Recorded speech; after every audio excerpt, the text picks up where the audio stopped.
Today, in the new economy, there are three kinds of customers.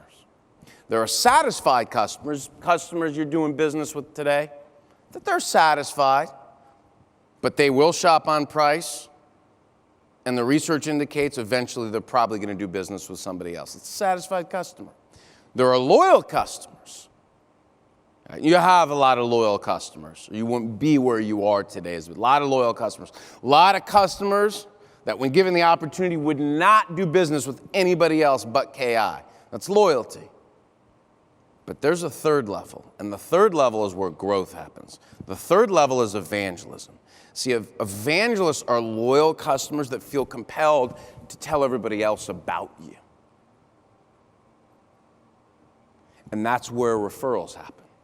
Right? Look, and who wants more referrals? Who'd like more referrals, right? More referral business? Yeah, of course. We all do. The best idea to generate more referral business, to accelerate evangelism, is to earn the right to ask, then ask. Make it simple. It's also important to understand, okay, evangelism, that's great, I get it. What does it take to win evangelism? What does it take to earn evangelism? There's research around this, some very specific things. In the era of the customer expectations are here. Most sales organizations aren't evolving to keep pace. What can you do to differentiate and win? And there's some insight around this. Here's the research. This is what customers want today. This is what they expect of you.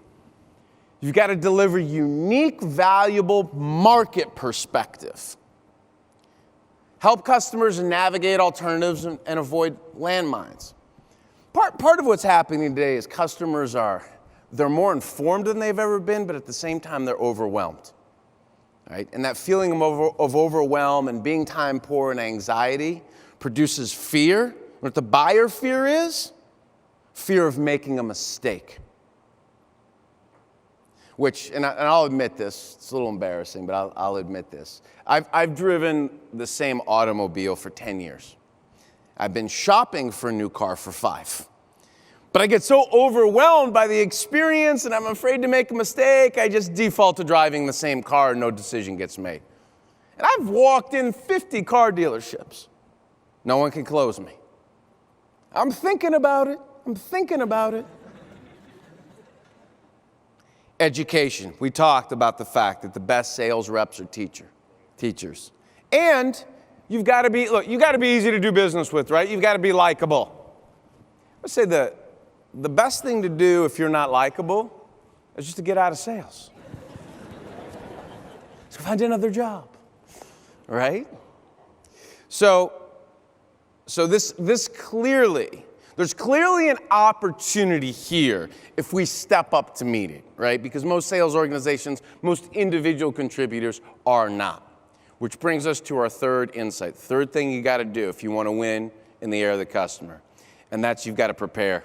You've got to prepare more thoroughly, more aggressively, spend more time in preparation than you ever have before.